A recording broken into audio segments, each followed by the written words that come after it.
আছেন সবাই ভিতরে চলে আসেন ইনশাআল্লাহ। যারা দূরে আছেন তারাও কাছে কাছে চলে আসেন।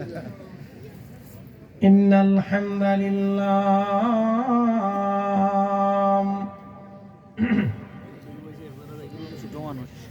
ইন্নাল হামদুলিল্লাহ আসসালাতু ওয়াসসালামু আলা রাসূলিল্লাহ ওয়া আলা وعلى آله وأصحابه وأهل بيته وأولياء ملته وعلماء أهل السنة وعلماء أهل سنته أجمعين. أما بعد فقد قال الله تعالى في كلامه المجيد: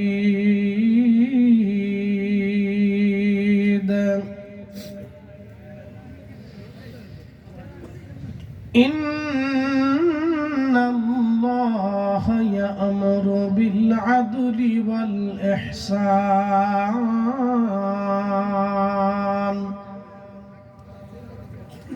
إلى آخر الآية في شان حبيبه ومحبوبه.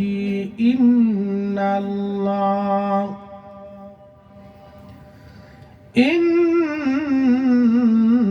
الله وملائكته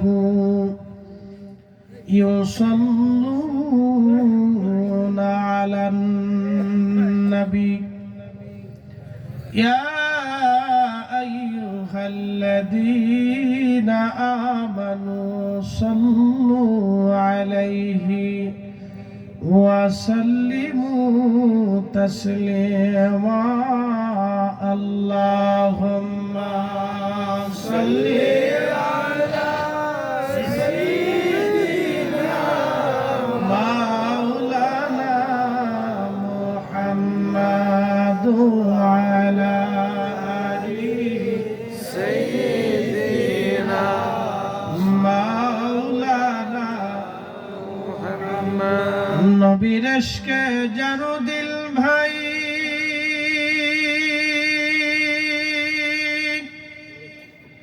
এ ভুবনে কাঁদে না।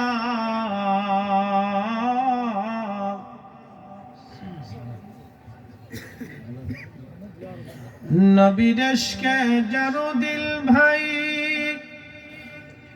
এ ভুবনে কাঁদে না। রোজা হাসরে ভাইজান তারা নবীজির দেখা পাবে না। আল্লাহুম্মা সাল্লি আলা সাইয়্যিদিনা মাওলানা মুহাম্মাদ ওয়া আলা আলি সাইয়্যিদিনা মাওলানা মুহাম্মাদ। লা ইলাহা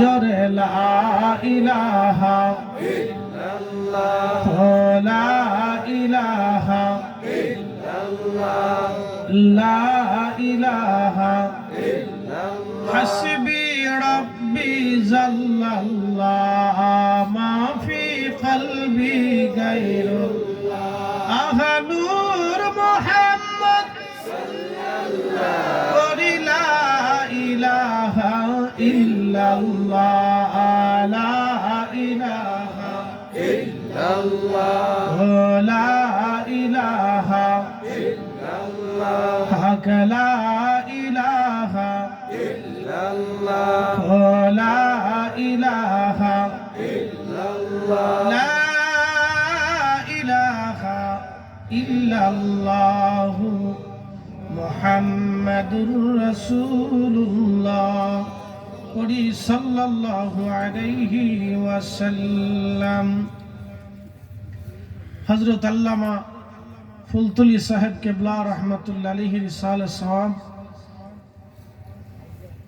ঐতিহাসিক সুন্নি তাফসীরুল কোরআন মাহফিলের স্বনামধন্য সম্মানিত সভাপতি হযরত মাওলানা সমীরউদ্দিন সাহেব, অবসরপ্রাপ্ত অধ্যক্ষ ইকরসই সিনিয়র মাদ্রাসা, আজকের প্রধান অতিথি শাসিনা দরবারের সম্মানিত মুবাল্লিগ হযরত মাওলানা মুফতি উসমান গনি সালি সাহেব, বিশেষ অতিথি বিশিষ্ট ইসলামিক চিন্তাবিদ হযরত মাওলানা আব্দুল আওয়াল ফয়সাল বিন তাহিরি সাহেব এবং বিশেষ বক্তা হযরত মাওলানা কারি জাকির হোসেন মাধবপুরী সাহেব সহ সকল সম্মানিত আলোচকবৃন্দ, আমন্ত্রিত উলামা ইকরাম, এলাকার গণ্যমান্য ব্যক্তি, সম্মানিত মুরব্বী আল্লামা সাহেব কেবলা ফুলতুলি রহমাতুল্লাহ আলাইহি মেমোরিয়াল ট্রাস্টের সম্মানিত সদস্যবৃন্দ, এলাকার গণ্যমান্য ব্যক্তিবর্গ, এই বাজারের সকল ব্যবসায়িক কলিজার টুকরো যুবক, পর্দানিশীন আমার সম্মানিত মা বোনেরা, মাইকের আওয়াজ যত দূর পর্যন্ত যাচ্ছে আমি সকলকে মোবারকবাদ জানাই। শুকরিয়া করি সে রবের আসমানে, যিনি অনেক মানুষের ভিড়ে বাড়ি থেকে, ঘর থেকে, বিভিন্ন স্থান স্থাপনা থেকে জুদা করে আলাদা করে মধ্য রজনী পর্যন্ত আল্লাহর বেহেশতের বাগানের মেহমান হিসেবে আল্লাহ আমাদেরকে কবুল করে আল্লাহর ঘরে বসার, আল্লাহর বেহেশতের বাগানে বসার সুযোগ করে দিলেন। সেই জন্য মনিবের আসমানে বুলন্দ আওয়াজে আমরা একসাথে শুকরিয়া আদায় করে বলি আলহামদুলিল্লাহ। আরো শুকরিয়া করি সে রবের আসমানে, যিনি শ্রেষ্ঠতম নবী, সর্বকালের সর্বশ্রেষ্ঠ মহামানব, ইমামুল মুরসালিন, রাহমাতুল লিল আলামিন, সাইয়্যিদুল কাউনাইন ওয়াস সাকালাইন, মেহবুবে আলা, সৃষ্টির শ্রেষ্ঠ, সাহেবে মাকামে মাহমুদ, সাহেবে জান্নাত, সাহেবে মেহশর, সেই মহান নবীর উম্মত হিসেবে আল্লাহ আপনাকে এবং আমাকে পছন্দ করেছেন। সেই জন্য মনিবের আসমানে বুলন্দ আওয়াজে আমরা একসাথে শুকরিয়া আদায় করে আবারও বলি আলহামদুলিল্লাহ। প্রিয় উপস্থিতি হাজিরিন, আমি মহাগ্রন্থ পবিত্র কুরআনুল কারীম থেকে আয়াতে কারিমার এক বিশেষ অংশ আপনাদের সামনে উপস্থাপন করেছি। আল্লাহ তারই উপরে ধারাবাহিক আলোচনা রাখার তৌফিক যেন আল্লাহ নসিব করেন, দোয়া করে বলেন আমিন। প্রিয় উপস্থিতি হাজিরিন, আল্লাহ রাব্বুল আলামিন এই পৃথিবীতে আমরারে পাঠিয়েছেন। সুন্দর পৃথিবীর বর্তমান সিচুয়েশনে 4 লক্ষ প্রজাতির জীব এবং জীবন আছে। এই 4 লক্ষ প্রজাতির জীব এবং জীবন থেকে আল্লাহ মানুষকে শ্রেষ্ঠত্ব দিয়েছেন, মর্যাদা দিয়েছেন এবং সব কিছু আল্লাহ মানুষের জন্য সৃষ্টি করেছেন এবং এই সুন্দর পৃথিবীটাকে আল্লাহ আবাস যোগ্য করেছেন। দেখেন, আপনি চান নাই কিন্তু আল্লাহ অটোমেটিক শীত আপনাকে দিয়েছেন। আবার আপনি চাবেন না কিন্তু অটোমেটিক ভাবে আপনার জন্য বসন্ত আসবে। যত শীত যাবে তত বসন্ত আসতে থাকে। ঠিক বসন্ত যাওয়ার পরে আবার আমাদের মাঝে আসবে গ্রীষ্ম, গরমকাল। এই গরম চলে যাওয়ার পরে আমাদের কাছে আসবে বর্ষা। একই বাংলাদেশের ভিতরে 6টা ঋতু। আপনি যদি যত সামনের দিকে আগাবেন, যত পশ্চিমের দিকে যাবেন, তত ঋতুর পরিবর্তন হবে, ততই ঋতুর পরিবর্তন হবে। আপনি যদি মালয়েশিয়াতে যান তাহলে একই ঋতু, মালদ্বীপে যান একই ঋতু।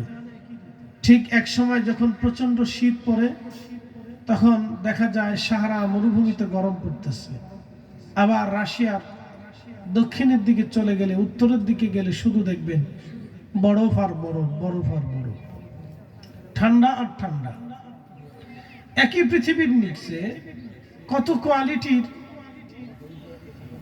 আবহাওয়া আল্লাহ তৈরি করে দিয়েছেন। এ সব কিছু আল্লাহর ইচ্ছা। মনে রাখবেন, পৃথিবীর ধ্বংসশীল।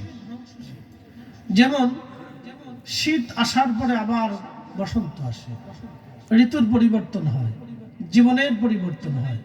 মানুষ মারা যাওয়ার পরে আবার নতুন মানুষ আসে। এখানে আমরা যারা বসে আছি, 100 বছর পরে আমরা তারা কোথায় থাকবো? এখানে সমষ্টিগতভাবে যারা আমরা বসে আছি, 100 বছর পরে আমাদের ঠিকানা কোথায়? অবশ্যই আল্লাহর কাছে চলে যাব। 100 বছর পরে আমাদের কবরের চিহ্নগুলিও পর্যন্ত হারিয়ে যাবে। এদেশের অনেক জ্ঞানী, গুণী, মেধাবী, সায়েন্টিস্ট, বিজ্ঞানী, বৈজ্ঞানিক, ডাক্তার, ডক্টর, অধ্যক্ষ, উপাধ্যক্ষ,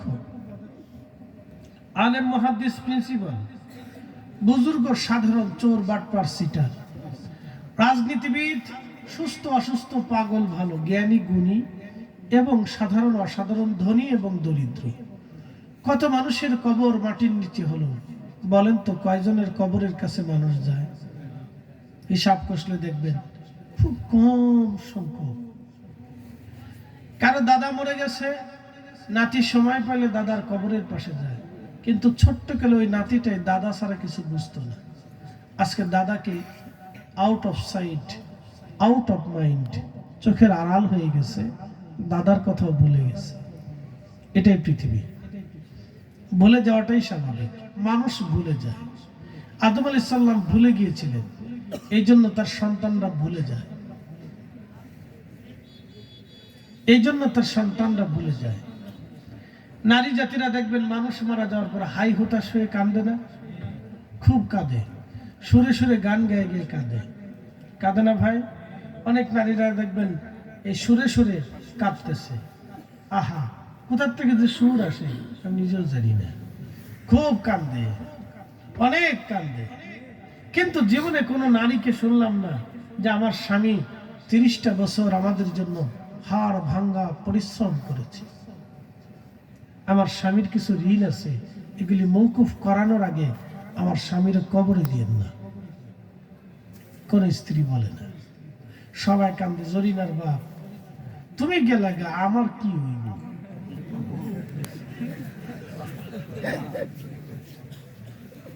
বেড়িরাই আমার বেড়ে আমার জীবনে দাওয়াত দিত না।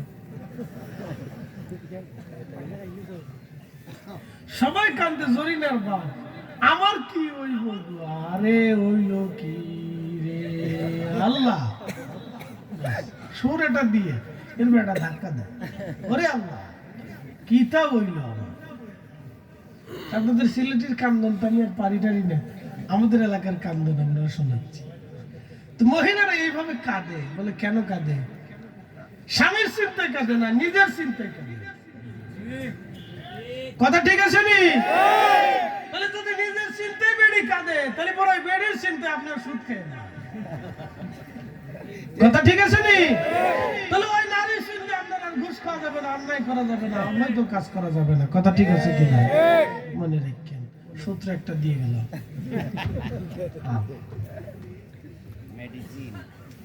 দুনিয়ার একজন নারী ছিল, তিনি হযরত গসলুল মালায়েকা হানজালার স্ত্রী। সদ্য বিবাহিত এক নারী, স্বামীর সাথে বেশি সময় কাটানোর সুযোগ হয়নি। স্বামী উহুদের ময়দানে শহীদ, দৌড়ায় এসে আল্লাহ রাসূলের সামনে দাঁড়ায় কাঁদতেছিল, বলতেছেন ইয়া রাসূলুল্লাহ, আপনি উহুদের সমস্ত শহীদদেরকে বিনা গোসলে দাফন দেন, কিন্তু আপনার হানজালাকে গোসলবিহীন দাফন দিয়েন না। এরকম স্ত্রী কয়জনের ভাগ্য হয়? আপনার বিডিরা তো স্বামী চিন্তা করে, এটা মারা গেলে আমার কিতা হইতো।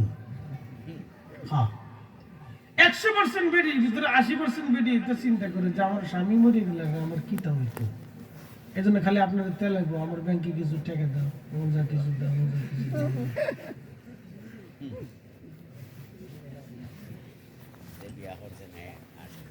নিজেরটা 16 আনা বালাই বুঝে। উপস্থিতি এই জন্য আল্লাহ বলেন ইয়া আইয়ুহাল্লাযীনা আমানু লা তুলহিকুম আমওয়ালুকুম ওয়ালা আওলাদুকুম আন যিকরিল্লাহ।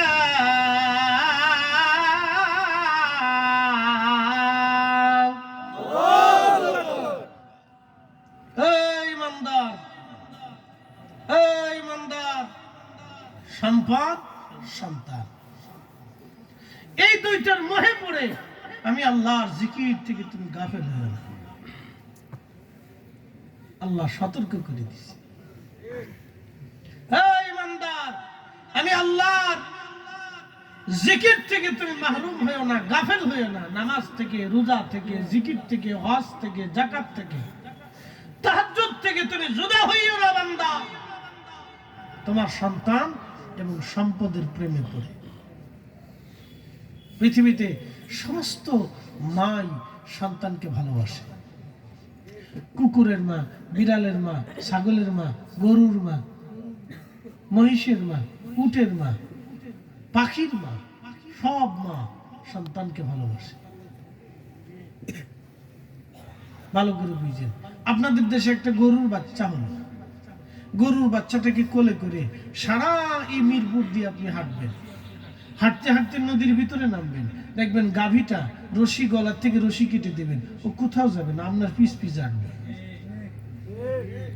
কথা ঠিক আছে কিনা? গাভী আপনার পিছ পিছ হাঁটবে। আমি একটা জিগেলাম, গরুরে সরে লেয় কেমনে? এত বড় গরু মাথায় করে কেমনে যায়? মাথায় করে লয় না, সরে সামনে সামনে হাঁটে, গরু পিছ পিছ হাঁটে। আর এর নামে গরু রাখা হয়েছে। ও গরু মালিকও ছিল না, সরু ছিল না। গরু মালিকও ছিল না, সরু ছিল না। গরু যদি মালিক আর সর চিনত, তাহলে সরের গুতাইতো, সরে আর গরু লইতে পারতো না। কিন্তু গরু সরু ছিল না, মালিকই ছিল না। ছাগল তো একটু ব্যবহার করে, এটা তাও করে না। এই জন্য গরুরে সরে লয়ে যায়। সারা বাংলাদেশে যত গরু চোর আছে, সারা দুনিয়াতে এত গরু চোর নাই। কি কথা কথা কি চোরের চোর? মানুষের গরুটাও চুরি করে। মেড ইন বাংলাদেশ, খুব মারাত্মক। প্রিয় উপস্থিতি হাজির, খুব মনোযোগের সাথে শুনে যাবেন। আপনি মারা যাবেন, আপনার সন্তান নিজের চিন্তায় কাঁদবে, আপনার স্ত্রী নিজের চিন্তায় পেরেশানিতে কাঁদবে। কিন্তু কোন স্ত্রী কখনো বলে না, আমার স্বামী 30টা বছর আমাদের জন্য পরিশ্রম করেছে, আমার স্বামী ঋণ মওকুফ না করে কবরে দিয়েন না। কোন স্ত্রীকে আজও পর্যন্ত আমি বলতে শুনি নাই।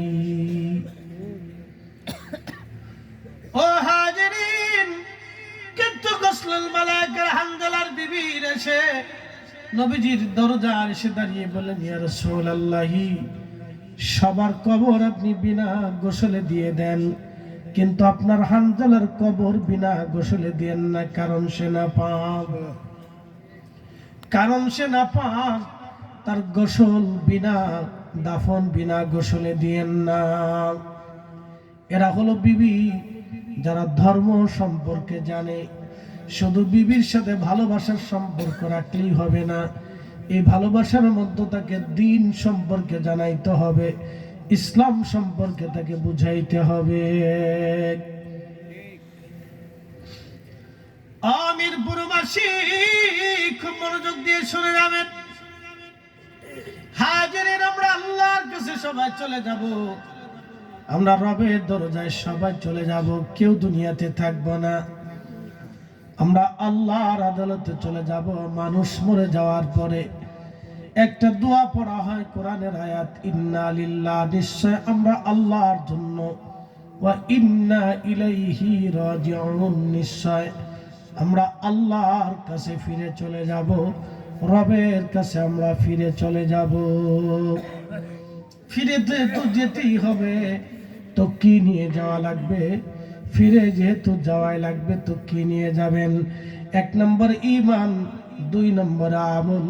1 নম্বর ঈমান, 2 নম্বর আমল। ইন্নাল্লাযীনা আমানু ওয়া আমিলুস সালিহাতি উলাইকা হুম খায়রুল বারিয়া। নিশ্চয় ঈমানে আমলে যারা সেরা, ঈমানে আমলে যারা সেরা, ঈমানে আমলে যারা পাকা, আমার রব বললেন উলাইকা হুম খায়রুল বারিয়া, যুগের মধ্যে তারা সেরা, সৃষ্টির মধ্যে তারা সেরা, সৃষ্টির মধ্যে তারা সেরা, সৃষ্টির মধ্যে তারা সেরা। বানি ইসরায়েলের এক যুবক বান্দা 24 ঘন্টা আল্লাহর ইবাদতে কাটাইতো। 24 ঘন্টা ইবাদতে কাটানোর কারণে এলাকার কিছু বকেটে মানুষ আছে, তারা সিদ্ধান্ত নিল আমাদের এই বন্ধুটা 24 ঘন্টায় তার খানেকার ভিতরে ইবাদতে কাটায়, তারে আমরা একটু ধোঁকা দেই, পরীক্ষা করি, দেখি সে কেমন বুজুর্গ হইছে। এই চিন্তা করে তারা একটা পতিতা নারী ভাড়া করলো। পতিতা নারী যারা টাকার বিনিময়ে দেহ ব্যবসা করে। পৃথিবীর মধ্যে ওই নারীটা নিকৃষ্ট যে টাকা দিয়া নিজের দেহকে পরপুরুষের কাছে বিলায় দেয়। আর ওই পুরুষটা নিকৃষ্ট যে টাকা দিয়া অন্য নারীর দেহ ভোগ করে। মনে রেখে একটা মশালা আপনাদেরকে শিখিয়ে দিয়েছি, সারা জীবন মনে রাখবেন, ভুলে যাবেন না। যদি কোনোদিন সিচুয়েশন আসে তাহলে মনে রাখবেন, নিজের অর্থ দিয়ে, রুটি রুজি দিয়ে, পরিশ্রমের টাকা দিয়ে কোনোদিনও জেনা করবেন না।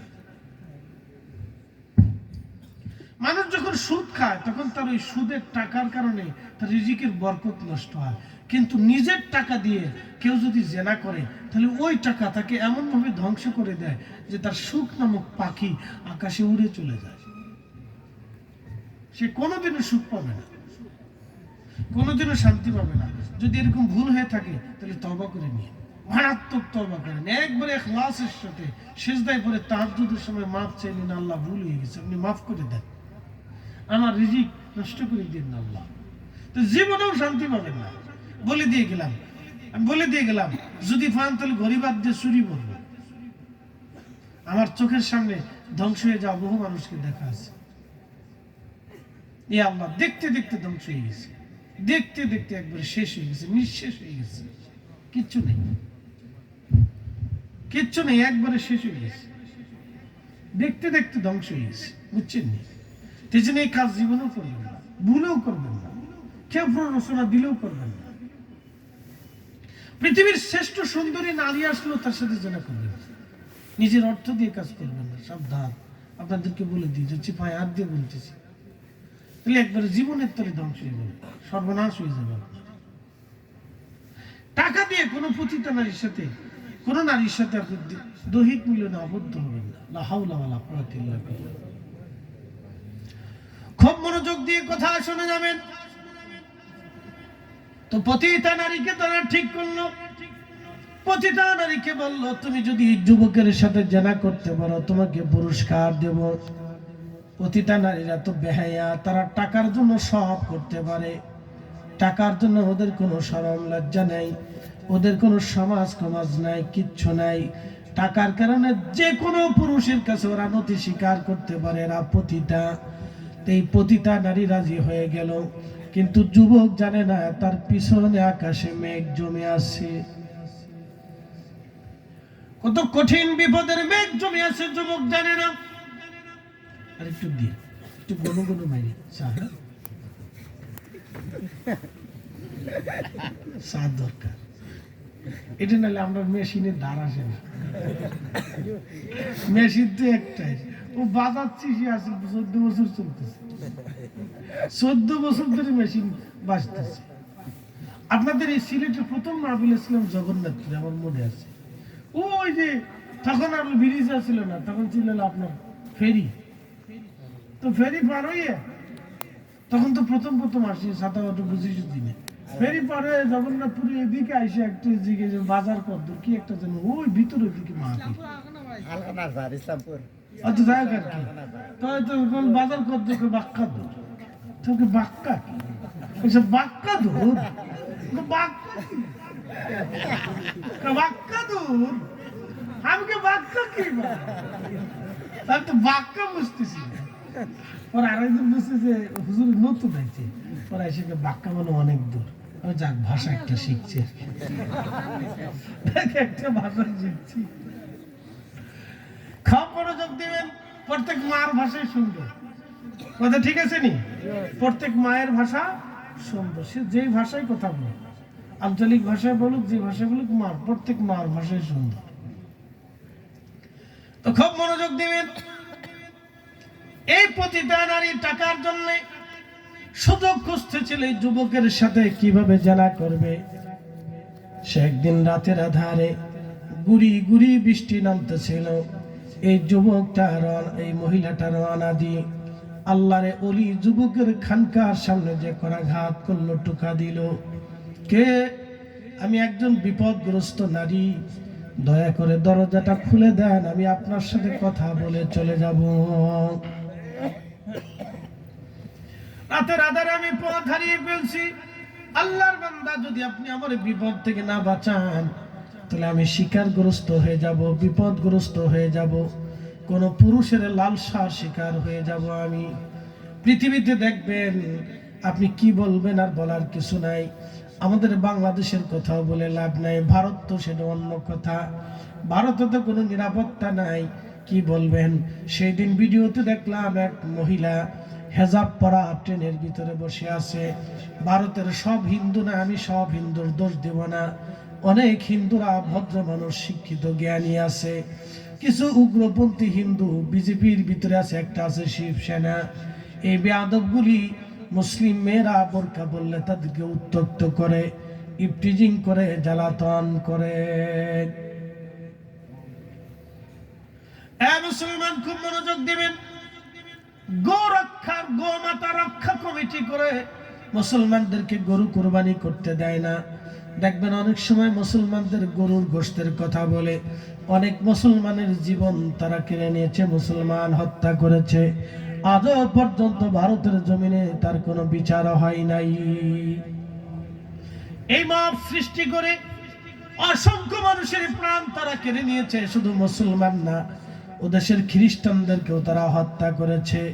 খুব মনোযোগ দিবেন। কয়েকদিন আগে দেখলাম খ্রিস্টানদের সেই বড়দিনে খ্রিস্টানদের সেই গির্জাগুলি তারা ভেঙে দিচ্ছে।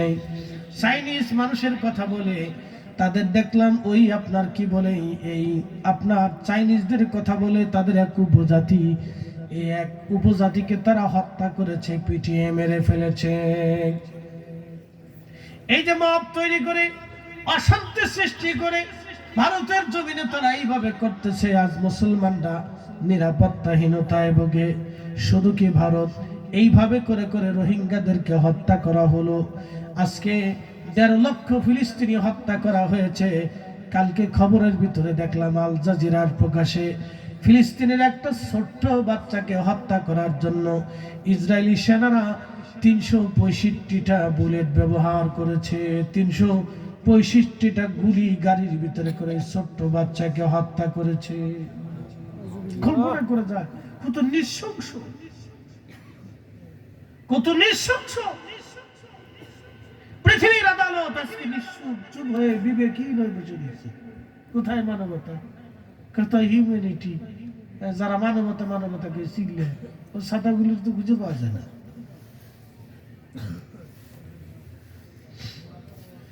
মুসলমান ভালো করে শুনে নেবেন।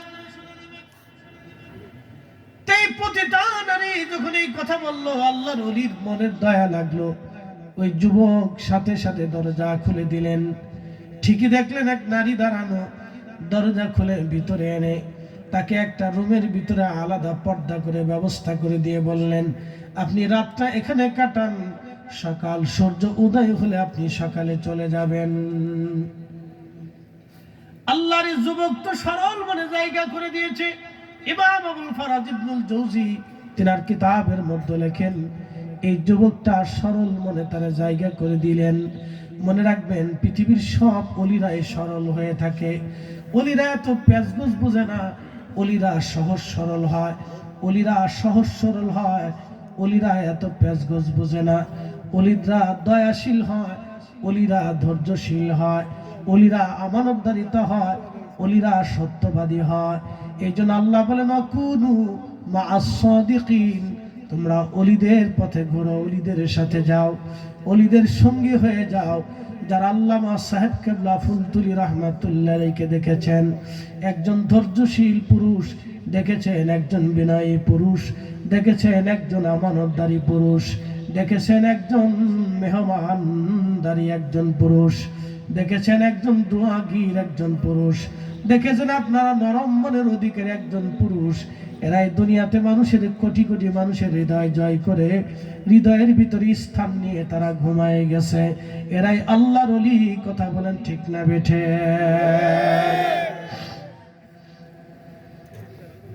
অলি হইতে হলে অনেকগুলি গুণ লাগে, খালি তাহাজ্জুদ পড়লে অলি হওয়া যায় না। এটাই কইছে তাহাজ্জুদ পড়লে খালি অলি হয়। অলি হইতে হলে ধৈর্য লাগে, আমানতদারিতা লাগে, সত্যবাদিতা লাগে, সফট মনের অধিকারী হইতে হয়, নম্রভাষী হইতে হয়, মুস্কি হাসিশীল হইতে হয়। আর অনেকগুলি গুণ আছে, 14টা গুণ লাগে। ও হাজিরিন, ভালো করে শুনবেন। এই যুবকটা তো বুজুর্গ, মনে মনে সে তো কোনো চিন্তা করে নাই, সহজ সরল ভাবে সে মহিলাকে জায়গা করে দিলেন।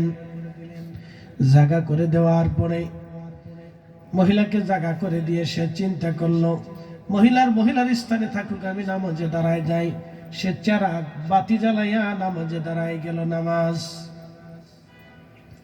নামাজে যখন দাঁড়াইছে, কিছু সময় পরে মহিলা ঘরের ভিতর অন্দর মহল থেকে সেজে গুজে অঙ্গ ভঙ্গি দিয়ে, বুঝতে পারতেছেন একজন টষ্ট যুবক, একবারে টকবগে যুবকের সামনে এক সুন্দরী নারী এসে যখন অঙ্গভঙ্গি দিল, জেনার আহ্বান করলো, তখন এই যুবক নামাজের ভিতরে দণ্ডায়মান। নামাজরত অবস্থায় সে তার নফসের সাথে যুদ্ধ করতেছে, নফসের সাথে জিহাদ করতেছে। একবার নফসে আম্মারা বলে জানা করো, নফসে মুতমাইন্না বলে জানা করা যাবে না। নফসে আম্মারা কয় জানা করো। কত সুন্দরী নারী, এই রাত আর কোনোদিন তুমি পাবা না, এই মুহূর্ত আর তোমার জীবনে কখন আসবে না, এখনই সুযোগ। এইভাবে নফসে আম্মারা তাকে ধোঁকা দিতে লাগলো। আল্লাহর নবী বলেন, আমার উম্মতেরা, নফসের সাথে জিহাদ হলো সবচেয়ে বড় জিহাদ। এই জন্য আল্লাহর কোরআন আল্লাহ বললেন, قد أفلح من زكاها وقد خاب من دساها। যে তার নিজের আত্মাকে পরিশুদ্ধ করলো সে কামিয়াব হলো, যে তার আত্মাকে অপরিশুদ্ধ করলো সে ধ্বংস হয়ে গেল। প্রশ্ন রাখতে পারেন ফরিদী হুজুর, আত্মাকে কিভাবে পরিশুদ্ধ করা যায়? এখন আপনাদেরকে ভালো করে শোনাই। বডির ভিতরে 3টা পার্ট আছে, একটা বাহিরের পার্ট, একটা ভিতরের পার্ট, আর একটা হচ্ছে আত্মার পার্ট।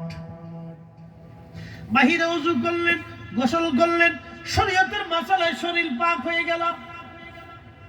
কিন্তু আপনারা আমার দেশেন চা কি দিচ্ছেন, চা খাইলাম, কারণ এর ভিতরে যদি 1 ফোঁটা গরুর পেশাব ছেড়ে দেন, ওই ভারতের হিন্দুরা গরুর মুত খায়, ঠিক আছে? এই জন্য ওদের মাথায় কাজ করে না, ওরা মুসলমান দেখলে শীতে যায়, কারণ গরু মুত খাওয়া জাতি, মুসলমান কেমনে দেখবে? কি কথা ঠিক আছে কিনা?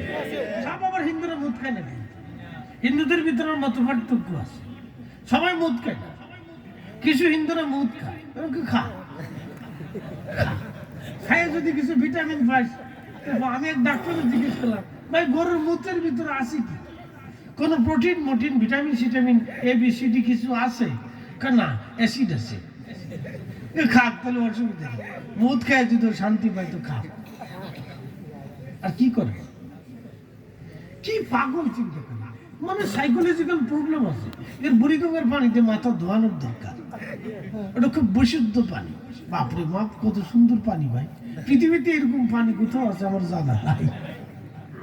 বুড়িগঙ্গার পানির মতো এত পানি, সুন্দর পানি পৃথিবীতে কোথাও আছে আমার আর দেখাশোনা নেই। কি পানি, একবার যদি ডুব দিয়ে উঠতে পারেন তো 3 দিন পর্যন্ত শরীরে বাসনা করে। বুঝে যান, আত্মাকে বিশুদ্ধ কেমনে করতে আমি আপনার কয়েকটা ফাংশন বুঝাচ্ছি। যে শরীর, আমার উপরে শরীরে এখন যদি গোবর লাগে তো আপনারা বলবেন, হুজুর এটা কেমন হলো, আপনি এটা সাফ করে পরিষ্কার করে ওযু করে আসেন। ভালো করে বুঝেন তো, বাহিরে ময়লা লাগলে, ওযু করলে, গোসল করলে, ধুইলে, সাবান দিয়ে সোডা দিয়ে ধুইলে পরিষ্কার ক্লিয়ার। কিন্তু এই যে কাপের ভিতরে এখন যদি পেশাব দিয়ে দেন, এই পেশাব সহ যদি আমি খাই তাহলে আমার বডি না পাক, কুত্তার শরীর না পাক, শুয়োরের গোশত না পাক, কুত্তার গোশত নাপাক। মনে রাখবেন, যারা নেশা করে, মদ খায়, বাবা খায়, গাঁজা খায়, হিরোইন খায়, ওদের শরীর কুত্তার শরীরের মতো নাপাক। আসতে কইলেন কেন? যারা ঠিক না খাবেন বুঝবো আপনি ওই দলের সদস্য। এবার জোরে বলছে ডরে।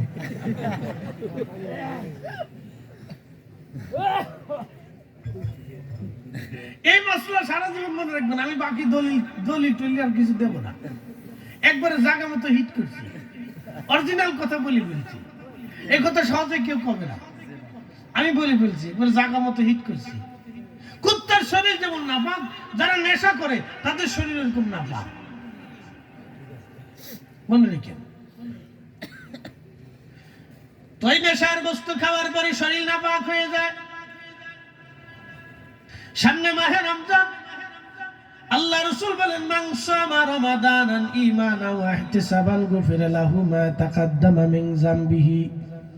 আমার উম্মত, ঈমান ইহতিসাবের সাথে যদি রোজা রাখো, তাহলে তোমরা শোনো, তোমাদের জীবনের সমস্ত গুনাহগুলিকে আল্লাহ এমন ভাবে মাফ করে দিবে যে সদ্য ভূমিষ্ঠ একটা সন্তান দুনিয়াতে আসলে যেমন কোনো নিষ্পাপ, তার জীবনে কোনো গুনাহ নাই, ওই রকম ঈমান ইহতিসাবের সাথে রোজা রাখলে বান্দার জীবনে কোনো গুনাহ থাকে না। আল্লাহু আকবার, না আরো জোরে কর। এবার আপনাদের বুঝাইতেছি ঈমান ইহতিসাব কি। এক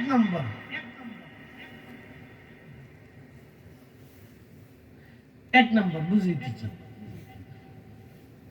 আপনাদেরকে আমার বাড়ি দাওয়াত দিলাম, দাওয়াত দিয়ে সবাই ইফতারির সময় সুন্দর করে বসাইলাম। এরপরে শরবত বানানোর জন্য চিনি দিলাম। চিনি দেওয়ার পরে এরপরে আপনার কি বলে যে ট্যাং মারলাম, ট্যাং আপনাদেরকে দিলাম। ট্যাং দেওয়ার পরে এরপরে সুন্দর করে গরুর পেশাব এনে 2 ফোঁটা ছেড়ে দিলাম। কেউ খাবে? বলে কেন খাবে না? বলে পেশাব হওয়ার কারণে এই পানি নাপাক হয়ে গেছে। সারাদিন রোজা রাখার পরে নাপাক পানি দিয়ে ইফতার করলে আমার রোজাটাই নষ্ট হয়ে যাবে।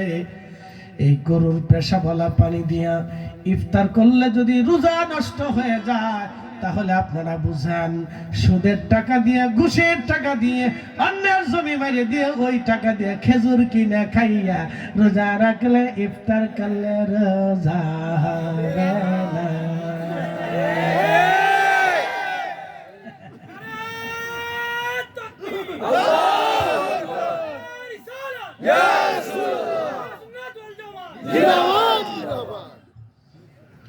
এটার নাম ঈমান ইহতিসাবের সাথে রোজা রাখা। হালাল খাবার দিয়ে সেহরি করা, হালাল খাবার দিয়ে ইফতার।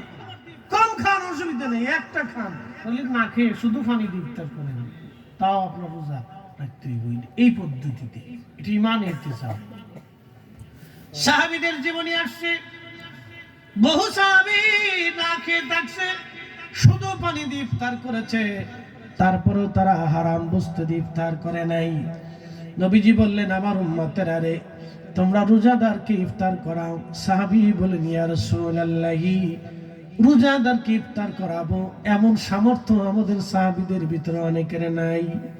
নবীজি বললেন, যদি সম্ভব হয় 1 পেয়ালা দুধ দিয়ে হলো তোমার রোজাদার ভাইকে ইফতার করাও। সাহাবী বললেন, হুজুর, দুধ দিয়ে ইফতার করানোর মতো সামর্থ্য সাহাবীদের নাই। নবীজি বললেন, তাহলে একটা খেজুর দিয়ে হলে ইফতার করাও।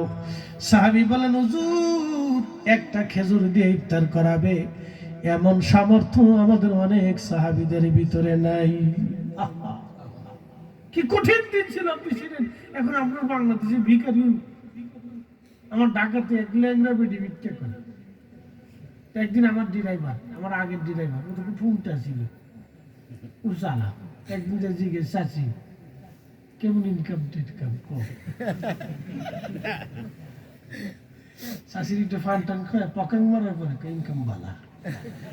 কিতা করছো? বাড়ি বিল্ডিং দিচ্ছি।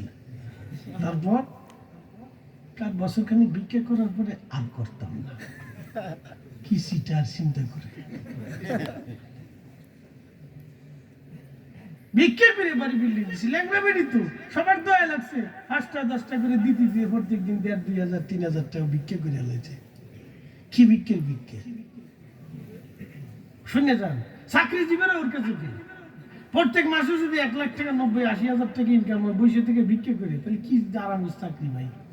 এই জন্য ঢাকা শহরে অনেক সময় দেখছে জোয়ান বিডি ভিক্ষা করে। আমি কি ব্যাপার চাচি, তুমি ভিক্ষা করতে ইচ্ছো, কামের বিডি খুঁজে পাওয়া যায় না, তুমি এসে ভিক্ষা করতে যাও, তোমার ভিক্ষা দাও শতান। এরকম আছে। সেদিন সিলেটের এক হোটেলের রাত 2টার সময় এক বেটা ভিক্ষা করতে ইচ্ছে, আমার সাথে এক ভদ্রলোক, সে বলতেছে, এই আমি তো তোমার চিনি, তুমি তো কোন ম্যান কিছু গাঁজা খাও, হয়েছে না কাজ, ধরা পড়ে গেছে। তুমি হুজুরের কাছে ভিক্ষা চাইতে আইছো, তুমি কোন বসে বসে মাঝে মধ্যে গাঁজা খাও, তুমি টাকা পাবো, টাকা পেয়ে ও গাঁজা খাইতে যাবে, হয়েছে কাজ, তাহলে আর ওর দেওয়া যাবে না। এরকম বহু ভিক্ষুক আছে, ওরা ভিক্ষুকের ইজ্জত নষ্ট করে লাইছে, ভিক্ষুকের ইজ্জত পাঞ্চার করে লাইছে, কারণ ওদের জানে অরিজিনাল ভিক্ষুক ভিক্ষা পায় না। মানুষ সন্দেহ করে যেটা অরিজিনাল না ডুপ্লিকেট, কেমনে বিশ্বাস করতে, বুঝছেন? দেশের অবস্থা এরকম হয়ে গেছে, ভিক্ষুকের ভিতরে সিটার দিয়েছে, চিন্তা করা যায়। তো খুব মনোযোগ দিবেন, কি পরিমাণে অভাব সেই সময় ছিল। এখনো ভিক্ষুকদের কাছে অন্তত 2 বেলা হলেও খাবার মানুষের কাছে আছে, কিন্তু তখন সাহাবীর একটা খেজুর ইফতার করাবে এমন সামর্থ্য অনেক সাহাবীদের ছিল না।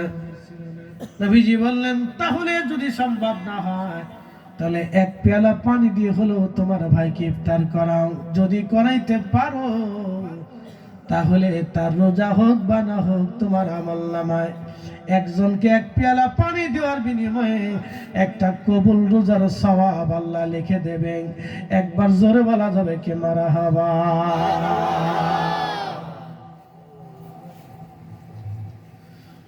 আমিরপুরবাসী খুব মনোযোগের সাথে শুনে যাবেন, এই জন্য ইফতার করাইতে হবে হালাল বস্তু দিয়ে, হারাম দিয়ে ইফতার করাইলে হবে না ভাই আমার। 2 নাম্বার, রোজা রাখার পরে মিথ্যা কথা বলা যাবে না, মিথ্যা বলা যাবে না।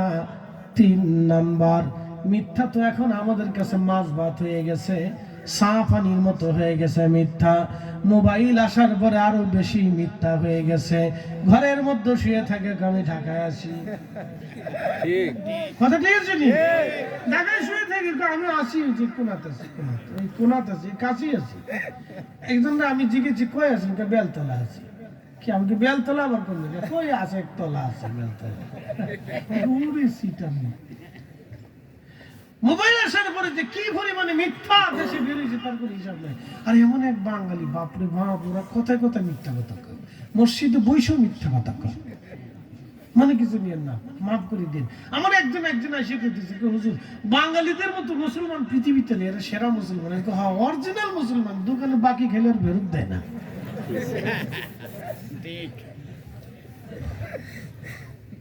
এই যে মিরপুরের দোকানদার কাছে জিজ্ঞেস করে, এদের কাছে জিজ্ঞেলে বুঝবেন যে মুসলমান কারে পায়। কত জনের কাছে যে টাকা পাবে, হালখাতেও তো টাকা উঠে না। কি মুসলমান যে বাকি খেয়েছে, জীবনে ফেরত দিলে, আর টাকা হাওলাত দিলে তো কোনো কথাই নেই। ওরে বাপরে বাপ, এই টাকা যে কবে দিবে তার হিসেব নাই। মেড ইন বাংলাদেশ, এটা বাঙালি মুসলমান। কষ্ট হইতেছে, কষ্ট হইতেছে না? ওই তো নি, ওই তো নি, একসাথে বলেন আল্লাহু আকবার। রোজা কেমনে হবে আপনাদের শিখিয়ে দিয়েছে, হাসতে হাসতে শিখিয়ে দিয়েছে। জিকির হইতো, আচ্ছা হইতো ইনশাআল্লাহ, এটা দিচ্ছি, একটু অপেক্ষা করেন, রোজাটা শেষ করে নিন, রোজাটা শেষ দিন। বন্ধু খুব মনোযোগ দিবেন। প্রিয় নবী রাহমাতুল লিল আলামিন মাহে রমজানে মিথ্যা কথা বলতে নিষেধ করলেন। 3 নাম্বার, গীবত। গীবত আমরা অনেক সময় পরের দোষ চর্চা করে বেলাই, অনেকের দোষ চর্চা করে বেলায়, দোষ চর্চা করে অমুকে ভালো না, এটা ভালো না, সেটা ভালো না, এই ভালো না, সেই ভালো না, এই কথা বলে আমরা মানুষের দুর্নাম করে বেড়াই। এরকম দুর্নাম করলে ওরা মাহে রমজানে রোজা হবে না, রোজা হবে না। 4th নাম্বার হিংসা। 4th নাম্বার কি? হিংসা। ভালো করে বুঝাই দিয়ে যাই, খুব মনোযোগের সাথে কথাগুলি শুনবেন। হিংসা, আল্লাহু আকবার, তুলার গুদামে, তুলার গোডাউনে আগুনের কয়লা ছেড়ে দিলে তুলার গোডাউন যেমন শেষ, তুলার গোডাউনে আগুনের কয়লা ছেড়ে দিলে তুলার গোডাউন যেমন শেষ। মানব জীবনে অনেক আমল করার পরে অন্তরে হিংসা রাখলে ওই রকম শেষ। মনে রাখেন, মানব জীবনে অনেক আমল করার পরে ওই রকম অন্তরে হিংসা রাখলে মানব জিন্দেগীর ইবাদত শেষ।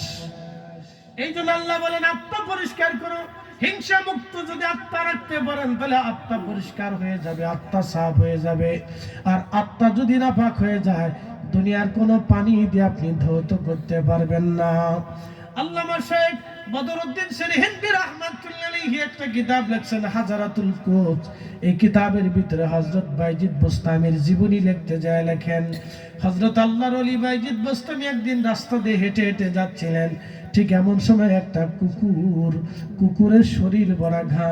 তো ঘা দেখে বাইজিদ বুস্তামি রাহমাতুল্লাহি আলাইহি চিন্তায় পড়ে গেলেন, এই কুকুরটা যদি আমার কাপড়ের সাথে লেগে যায় তাহলে কাপড় নাপাক হয়ে যাবে। বাইজিদ বুস্তামি রাহমাতুল্লাহি আলাইহি কাপড় টান দিয়ে ধরলেন। কাপড় টান দিয়ে সরানোর পরে কুকুর ডাক দিয়ে বলতেছে, বাইজিদ, এ বাইজিদ, তুমি কাপড় কেন টান দিয়ে সরাইলা? বাইজিদ বুস্তামি ডাক দেখে, কুকুরে, তোর শরীরের যদি কাপড় লেগে যায় তাহলে আমার কাপড় নাপাক হয়ে যাবে। কুকুর ডাক দেখা, বাইজিদ রে, তোমার কাপড় যদি নাপাক হয়ে যায় পানি দিয়ে ধৌত করলে এই কাপড় পাক হয়ে যাবে। তোমার কাপড় যদি নাপাক হয় পানি দিয়ে ধৌত করলে এই কাপড় পাক হয়ে যাবে। কিন্তু বাইজিদ বলো তো, তোমার অন্তরের ভিতরে যে নাপাকি লেগে গেছে, হিংসা গীবতের নাপাকি, বাইজিদ দুনিয়ার কোন পানি দিয়ে এই নাপাক তুমি ধৌত করবা বলে যাও। বাইজিদ বুস্তামি রবের দরবারে যে সেজদায় পড়ে গেলেন, আল্লাহ কথাটা তো খুবই চমৎকার। আমার অন্তরের মধ্যে গুনাহের ময়লা জমে গেল, হিংসার ময়লা, অহংকারের ময়লা, গীবতের ময়লা। আল্লাহ, এই ময়লাগুলি আমার কালবের মধ্যে জমে গেল, আমার এই কালব আমি কোন পানি দিয়ে ধৌত করব? এই জন্য আল্লাহর নবী বলেন, আমার উম্মতরা তোমরা শোনো, তোমাদের শরীরের ভিতরে একটা গোশতের টুকরা আছে, এই গোশতের টুকরাটা যদি সুস্থ থাকে, ইদা সালুহাত সালুহাল জাসাদ, তাহলে পুরা বডিটাই সুস্থ থাকবে। আর এই গোশতের টুকরাটা যদি অসুস্থ হয়ে যায়, বেমারি হয়ে যায়, রোগ হয়ে যায়, ওয়া ইদা ফাসাদাত ফাসাদাল জাসাদ, তাহলে তোমার পুরা বডিটাই অসুস্থ হয়ে যাবে। আলা ওয়াহিয়াল কালব, সাবধান, এটা তোমার কালব, এটা অন্তর, এটা অন্তর, অন্তর, অন্তর। রোজা রেখে হিংসা করলে রোজা হবে না। বেশিরভাগ হিংসাটা হলো আমরা দেশের মহিলারা, মনে কিছু নিয়েন না। দুই ভাই 25 বছর ধরে একই সংসারে ঘুমাইলে একই খাটে ভাই ভাই ঘুমায়, কোনো ঝগড়া ফাসাদ নাই। বিয়ে করার পরে এক ভাই আর একবার চেহারা দেখতে চায় না। শয়তানের বেটিকে দোষ দেওয়া যাবে না, এরা রাবিয়া বসরি মতো হলি আল্লাহ না, একের দোষ দিলে তাহলে রান্না বান্না হইতো না। বিপদ আছে, বিপদ আছে। 25 বছর ধরে একসাথে ঘুমাইলো কোনো অসুবিধা নেই, বিয়ে করার পরে একটা আরেকটা চেহারা দেখে না, যুদ্ধ লেগে যায়। কারণ বীরপুরবাসী ভালো করে শুনে যাবেন, হাজিরিন, হিংসা, হিংসা, হিংসা, হিংসা, হিংসা। জোরে বলেন কি? জোরে বলেন। এই যে সামনে বরাত আসতেছে, বরাত, এই বরাতের রাত্রিবেলা আমার রব সমস্ত মানুষকে মাফ করে দিবেন।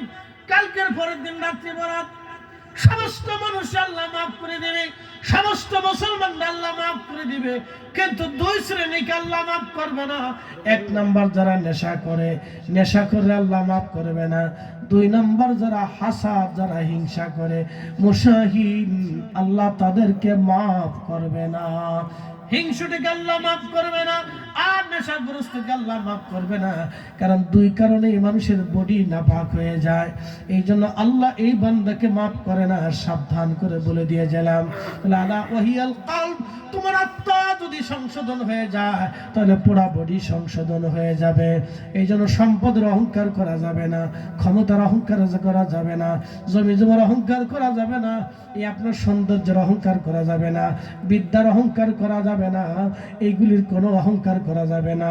এই অহংকার যদি আপনি করেন তাহলে আপনি শেষ শেষ শেষ, আপনাকে উদ্ধার করার মতো আর কেউ নাই। মানুষ হইয়া ভবেতে আসিয়া মানুষের করিলাম কি, ও নবী না মানিলাম কি যে ভুল করিলাম, নবী না মানিলাম কি যে ভুল করিলাম, ভস্মে ঢালিলাম ঘি। মানুষ হইয়া ভবেতে আসিয়া মানুষের করিলাম কি, মানুষ হইয়া ভবেতে আসিয়া মানুষের করিলাম কি। আমিরপুরবাসী, এই জন্য মাহে রমজানের রোজা রাখতে হবে ঈমান ও ইহতিসাবের সাথে। মনে রাখবেন, চোখের রোজা। কিসের রোজা? চোখের রোজা। এই আমার দিকে তাকান, কিসের রোজা? চোখের রোজা, কানের রোজা, হাতের রোজা, পায়ের রোজা, জবানের রোজা, পেটের রোজা, নফসের রোজা। আবার বলি, চোখের রোজা, কানের রোজা, হাতের রোজা, পায়ের রোজা, জবানের রোজা, নফসের রোজা, পেটের রোজা। এই রোজাগুলি রাখতে পারলে তাহলে রোজা ঈমান ইহতিসাবের সাথে হবে, নতুবা ঈমান ইহতিসাবের সাথে হবে না।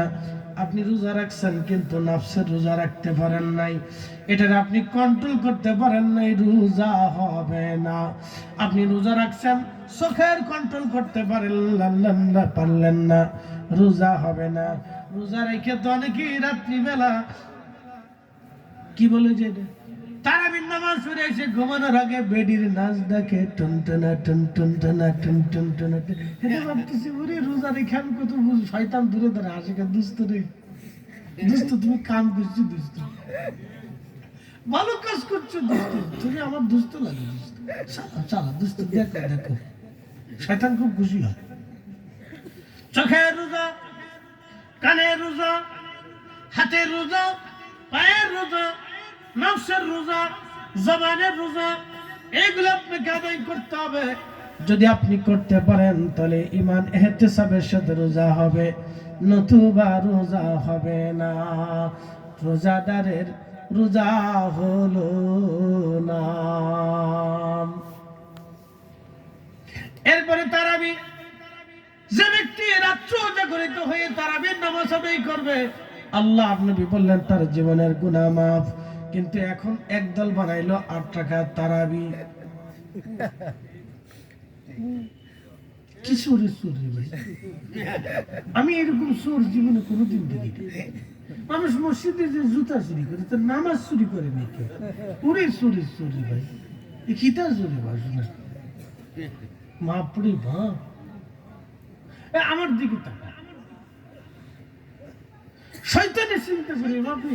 আমি 1450 বছর ধরে চেষ্টা করছি উম্মতরে নামাজ থেকে তারাবি থেকে জুদা করার জন্য, আর ওরা টুপির মধ্যে দিয়ে 8 টাকা বানাই দিয়ে 12 রাকাত মাইনাস করে দিয়ে মসজিদ থেকে মুসল্লি তারাই দিছে। তা ওরা তো আমার খালাতো ভাই, ঠিক কথা আমার খালাতো ভাই। খুব ভালো কাজ করছে, শয়তান খুব খুশি হয়। দোস্ত তোমার মতো আমার মতো তোমার মতো দোস্ত আমার আর কেউ নাই, তুমি খুব ভালো কাজ করছো দোস্ত, তোমাকে আমি পুরস্কার দেবো দোস্ত, তুমি আমার খলিফা।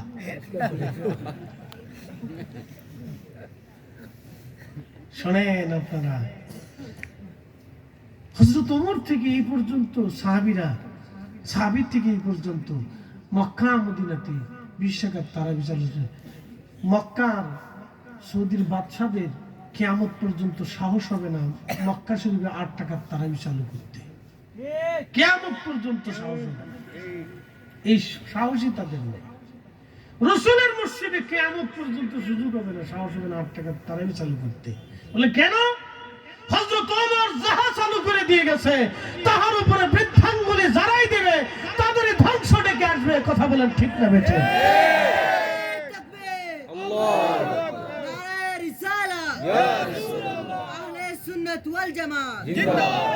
বুঝলাম না, সিন্নি আসেনি?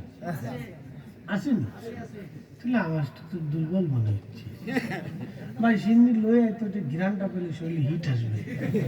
দেখছি একটু লাড়াচাড়া দিই। নারে তাকবীর, একসাথে যান নারে রিসালাত, বাঁচাও ইমান, বাঁচাও দেশ, শাহজালালের তলাওয়া। আচ্ছা বলেন তো, সারা দুনিয়া সব মাযহাবীদেরকে যদি এক পাল্লায় দেন আর শাহজালাল রহমতুল্লাহ জুতো আর এক পাল্লায় দিলে ওজনের সমান হবে? হ্যাঁ না? ডরেন না, জোরে বলেন হবে? কেমন হবে বলেন তো? ওনার জায়নামাজটা এক পাশে দিতে হবে। আপনি ভাবেন ইসলাম সেদিন কত কঠিন ছিল। আপনাদেরকে একটু বুঝাই। উত্তর কোরিয়ার প্রেসিডেন্টের নাম কি? এটা পাগলের নাম কি? কিম জং উন।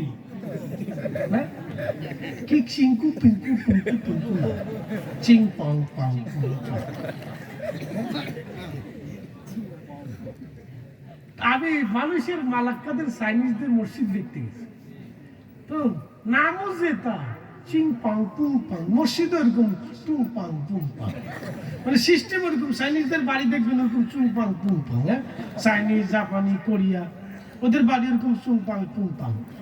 ভালো লোক, ভালো ওরা লোক, ভালো লোক, ভালো। তো খুব মনোযোগ দেন। এই উত্তর কোরিয়ার প্রেসিডেন্ট কিম জং উন, এই বেড়ার কাছে সারা বাংলাদেশে, সারা দুনিয়ার তবলিগের বড় বড় লিডাররা গেল। আমরা সুন্নিদেরও কিছু আলেম ওলামা পীর মাশায়েখরাও গেল, এরপরে জামাতিরাও গেল, লামাজিবিরাও গেল, যা বললো যে কিম জং উন আপনার দেশে আমরা ইসলাম প্রচার করতে চাই। তো সেবাটা কিতা করতে জানেন? মিসাইলের লগে সবকটার বাইন দিয়ে মিসাইল ছাড়ি দিয়ে আকাশে উঠে করে যাও, চলে যাও। এমন বেড়ার বেড়া, কথার আগে মিসাইল আগে শুরু দেয়, কিন্তু পরে কথা বলবে আগে মিসাইলটা চালা। দুনিয়াতে পাগল থাকে একটা পাগল আছে, এই পাগলরা থাকা তো ভালো হয়েছে। আমেরিকা একটু ঠান্ডা ঠান্ডা থাকে, মানে মুসলমান দেশ ওরা রাখতো না। পাগল ফাগল হলো ঠিক আছে, ওরা একটু ডরা, কিন্তু কোন দিক দিয়ে মাইরে দেবে কোনো ঠিক নেই। ওর চিন্তা আমি মরবো মরবো, তোকে মাইরে তারপরে মরবো। পাগল পাগল আবার এই পাগল থাকে ভালো হয়েছে, এটা সব আল্লাহর ইচ্ছা, বুঝছেন? আল্লাহর ইচ্ছা।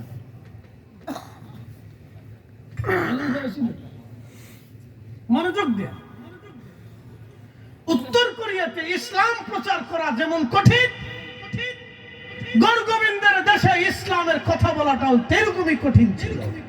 কথা বল না কেন?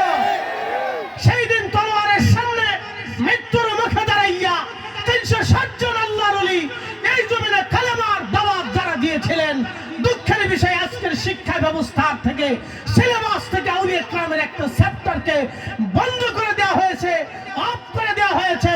আমাদের আর বুঝার বাকি নেই, এরা সবাই আউলিয়া ইকরাম বিদ্বেষী। কথা বলেন নতুন ষড়যন্ত্র।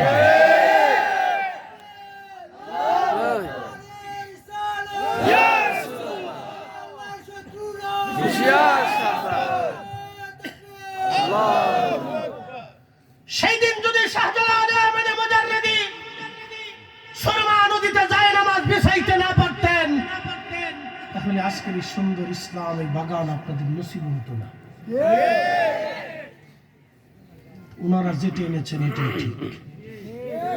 কথা কন, ওনারা যেটা এনেছে এটাই ঠিক। ওনারা যেই কালেমা দিয়েছে, যেই কোরআন দিয়েছে, যেই আযান দিয়েছে, যেই নামাজ দিয়েছে, যেই কিতাব দিয়েছে, যেই মাযহাব দিয়েছে, যেই ঈমান আকীদা দিয়েছে, যেই সিলসিলা দিয়েছে, আমরা এর বাহিরে কখনো যেতে পারবো না, কখনোই আমরা যাব না। হাত উঁচা করে বলেন ঠিক না বেঠে? আল্লাহ আমাদেরকে তার ওলিদের পথে চলার তৌফিক নসিব করুন, জোরে বলেন আমিন। প্রিয় উপস্থিতি, ইসলাম ও দেশে যেমন কঠিন, আপনি যদি আজকে ইউরোপে যান, সেনজানভুক্ত কোনো দেশে যায় যদি কোন আপনি মসজিদ বানাবেন, এটা যেমন কঠিন, এই উপমহাদেশে ইসলামের কথা বলা সেই দুমারাতে সেরকম কঠিন ছিল। ইসলামের কথা বলাটা কত কঠিন ছিল সেই দিন। আউলিয়া کرام ঘুরে ঘুরে ঘুরে ঘুরে ঘুরে ঘুরে কত কষ্ট করে দাওয়াত দিয়েছে। আরে বাংলাদেশের বই বইয়ের ভিতরে কত কথা থাকে, শরীফ শরীফ, একটা সেন্টা ফেন্টা বুন্টু উন্টু সুন্টু, হ্যাঁ, কতজনের কথা লেখা থাকে না? একটা পৃষ্ঠে কি ওলিদের জন্য বরাদ্দ থাকতে পারে না? কি কথা কর না কেন? 13টা 14টা প্রশ্নের ভিতরে কি একটা প্রশ্ন ওলিদের সম্পর্কে থাকতে পারে না? যারা ইসলামের জন্য এতটা ত্যাগ স্বীকার করলো, তাদের জন্য কি একটা পৃষ্ঠা থাকতে পারে না? আমার রবও জানে কিছু শয়তান মাতান আসবে দুনিয়ার থেকে, আমার ওলিদের নাম নিশানা কাটতে যাবে। এই জন্য আল্লাহ তার কোরআনে ওলিদের কথা বলে দিয়ে গেছে। কি কথা কর না কেন? ওরা সিলেবাস থেকে কাটবে, কিন্তু কোরআন থেকে কাটতে পারবে। ওরা বুঝাইতেছে আমরা পীর পূজা মাজার পূজা দেশ থেকে বন্ধ করতে চাচ্ছি। ইসি বেটা, তুই এত ইসলামের খেদমত করতে উত্তর কোরিয়া যা। কি কথা কর না? তোর 14 পুরুষের যদি শক্তি থাকে যা বেটা, করে বেটা মৌলবীর ঘরের মৌলবী যা, তুই বেটা যা, দেখ তোর 14 পুরুষ নিয়ে যা, দেখার কিনা মিশন তো মারবে মারবে করে পিছনে বেরিয়ে দিতে শুনে যা।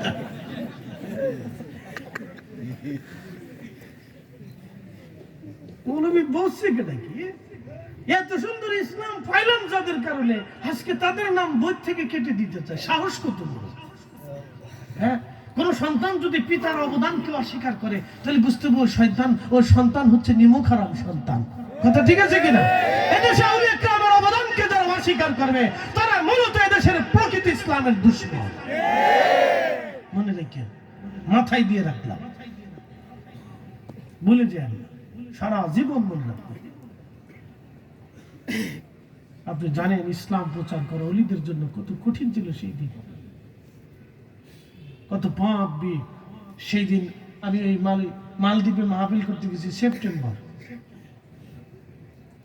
মালদ্বীপে মাহফিল করতে গেছি। বাপ, রসুল আসার 1000 বছর পরে দেশে ইসলাম গেল, সাগর বেষ্টিত। যদি কোনোদিন যান, সুন্দর একটা দেশ, খুব সুন্দর, ছোট্ট ছোট দ্বীপ বেষ্টিত। রাজধানী একটা ছোট্ট দ্বীপ, রাজধানীর পাশে একটা হুলেমালে, নাম শুনলে হাসবে, হুলেমালে। হুলেমালের পরে রাজধানীর নাম হচ্ছে মালে। মাঝখানে একটা ব্রিজ আছে সাগরের উপরে, প্রতিনিয়ত ব্রিজের কোনায় সাগরের বাঁধে এসে নামতেছে, কত সুন্দর দেখা যায়। আল্লাহ কি অপরূপ সৃষ্টি, কত চমৎকার বাতাস এসে লাগতেছে। একটাও বিধর্মী নেই, ওদেশের প্রত্যেকটা নাগরিক মুসলমান। ওদেশের নাগরিকত্ব পেতে হলে মুসলিম ছাড়া কোনো নাগরিকত্ব হবে না, ওদের আইন আছে, ওদের আইন আছে। আর আমাদের এই বর্তমানে যে কি নাম বাদ দিচ্ছে বলে আল্লাহর উপর আস্থা বিশ্বাস বলে কেটে দিছে। তাই বললাম ভালো, খারাপ কিতা হচ্ছে ভালো। কি সুন্দর, বিরাট বুজুর্গ, কিন্তু বুজুর্গ আলাইহিস সালাতু ওয়াস সালাম। কোনটা আল্লাহর প্রতি আশ্বাস বিশ্বাস কেটে দিলে আমরা সাথে কি আসে যা। এই মিয়া কথা কর না কেন? এটা শাহজালালের জমি, কথা ঠিক আছে নি? কালেমা দিয়ে গেছে, কালেমার পথে আল্লাহর কাছে উড়বে। শুনেন, আপনাদেরকে আজকে ইতিহাস শোনাই দিয়ে যায়, ইতিহাস শুনে যান। মুসলিম ইসলাম যেদিন হুমকির সম্মুখীন হয়েছিল, সেই সময় আমরার মতো মৌলবী দিয়ে ইসলামের খেদমত হয় নাই। ইসলামের খেদমত হয়েছে মুজাদ্দিদ দিয়া। মুজাদ্দিদ প্রত্যেক 100 বছরে একজন একাধিক করে মুজাদ্দিদ আল্লাহ পাঠান তাজদীদ করার জন্য, দিনকে সংস্কার করার জন্য। সহিহ বুখারীতে হাদিস আছে, মিশকাতে একটা চ্যাপ্টারই আলাদা আছে। ওরা কি করে? ওরা মনে করছে সিলেবাস থেকে কেটে দেবো, এটা মিশকাত থেকে কেটে দে, পারিস কিনা? বুখারী থেকে কেটে দে, তো 14 পুরুষ পারে কিনা দেখ। কি কথা ঠিক আছে কিনা? দেখ পারিস কিনা, দেখ কিয়ামত পর্যন্ত সুযোগ দিলাম, পারিস কিনা একটা হাদিস কেটে দেখ। পাগলের সুখ মনে মনে রায় তুলি তারা করে। পাগলা তিটা মিডা বুঝে না, পাগলারে জিলাপি দিও না।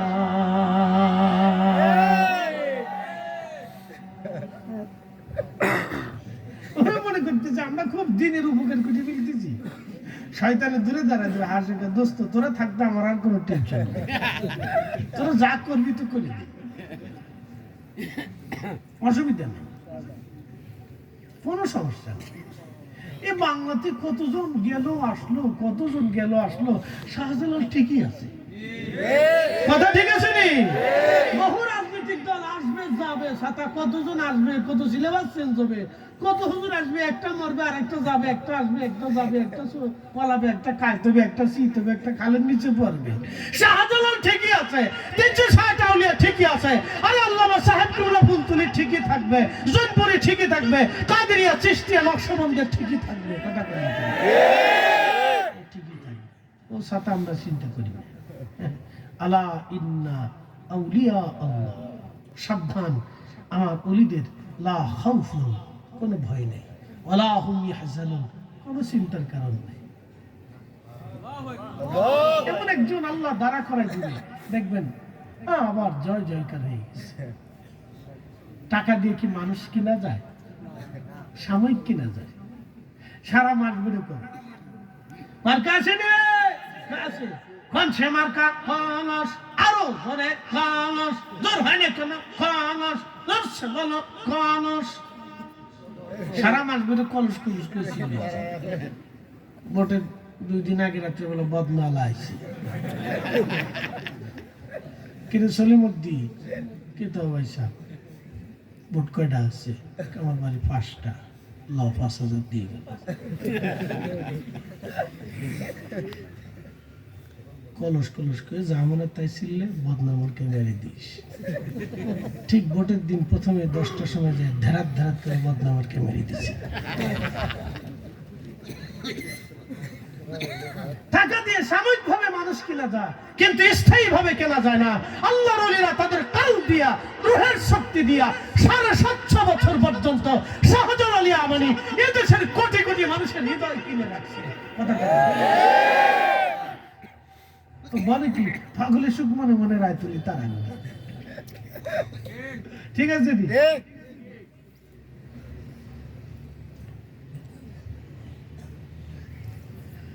হাজিরিন শুনে যাবেন, মূলের আলোচনায় চলে যায়। সেই যুবক মহিলা অঙ্গ ভঙ্গি দিয়ে দাঁড়িয়ে গেল, মনে আসেনি আপনাদের ওয়াজ? মহিলা অঙ্গ ভঙ্গি দিয়ে দাঁড়িয়ে গেল, নফসের সাথে জিহাদ চলতেছে। নফস বলে আম্মারা বলে জেনা করো, নফসে মুতমাইন্না বলে না হবে না। প্রচন্ড নফসের যুদ্ধে নফসে মুতমাইন্নার বিজয় হয়ে গেল। পুরুষের তার সামনে যে আগুনের প্রদীপ জ্বালানো ছিল, এই যুবক তার 5টা আঙ্গুলের একটা আঙ্গুল আগুনের মধ্য দিয়ে দিল, যা আগুন দিয়ে আঙ্গুল পুড়িয়ে ফেলবো, যাতে আমার জেনা করার লিপ্সা অন্তর থেকে চলে যায়। আগুনের ভিতরে আঙ্গুল দিয়ে আঙ্গুল পুরাইতে লাগলো। প্রথমবার পোড়ানোর পরে জেনার লিপ্সাটা একটু কমে গেল, আবার নামাজে দাঁড়াইলো। মহিলা আবার আসছে, আবার আসার পরে পুরুষটা আবার তার আরেকটা আঙ্গুল আগুনের ভিতরে দিয়ে দিল, জেনার লিপ্সা আবার চলে গেল।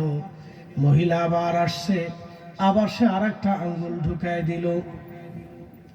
এইভাবে একটা একটা করে হাতের 10টা আঙ্গুল সে আগুনের ভিতরে দিয়ে ওই মহিলার জেনা থেকে বাঁচার জন্য 10টা আঙ্গুল আগুনের ভিতরে পুড়িয়ে ফেললো। যখন 10টা আঙ্গুল আগুনে পোড়ানো হয়ে গেল, তখন আল্লাহর পক্ষ থেকে সাহায্য আসলো। ওই মহিলা হঠাৎ করে ওই অবস্থায় স্ট্রোক করে মারা গেল। এই দৃশ্য দেখে মারা গেল।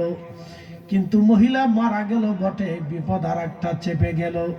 বলে কি বিপদ?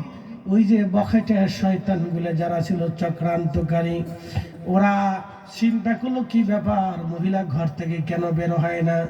তারা ঘরের ভিতরে এসে দেখলো মহিলা মারা গেছে। তখন এই বখাটেগুলো বলল, দেখো তুমি মহিলাকে ধর্ষণ করে হত্যা করেছ। তারা রাজ্যের পুলিশদেরকে খবর দিল।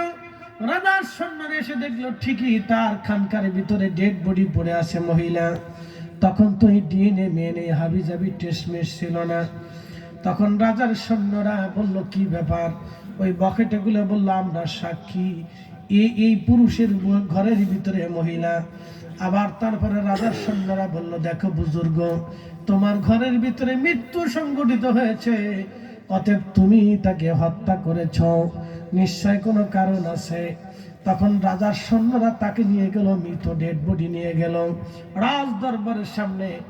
রাজা বিচারে বসে গেল, সাক্ষী হিসেবে এই বখাটেগুলো সাক্ষী দিয়ে বলল আমরা সাক্ষী, এই মহিলা তার ঘরের ভিতরে খানকার ভিতরে মৃত্যুবরণ করেছে। আমাদের সন্দেহ সে তাকে ধর্ষণ করেছে এবং তাকে হত্যা করেছে। রাজা জিজ্ঞেস করল, যুবক আমি জানি তুমি আমাদের সমাজের আমাদের দেশের অনেক বড় বুজুর্গ, তুমি 24 ঘন্টা আল্লাহর ইবাদতে খানকার মধ্যে কাটাও। হে যুবক তুমি বলো তো কি বিষয়? যুবক ডাক দিয়ে বলল, দেখেন বাদশা, আমি তার সাথে কখনো জেনা করি নাই। সে আশ্রয়ের জন্য আমার ঘরে গিয়েছিল, আশ্রয়ের জন্য ঘরে গিয়েছিল, আমি তার আশ্রয় দিয়েছিলাম। সে আমার সাথে জেনা করতে চেয়েছিল কিন্তু আমি জেনা করি নাই। আল্লাহ আমার ঘরের ভিতরে অটোমেটিক সে মারা গেছে, আল্লাহ আমার এই জেনা থেকে বাঁচিয়েছেন।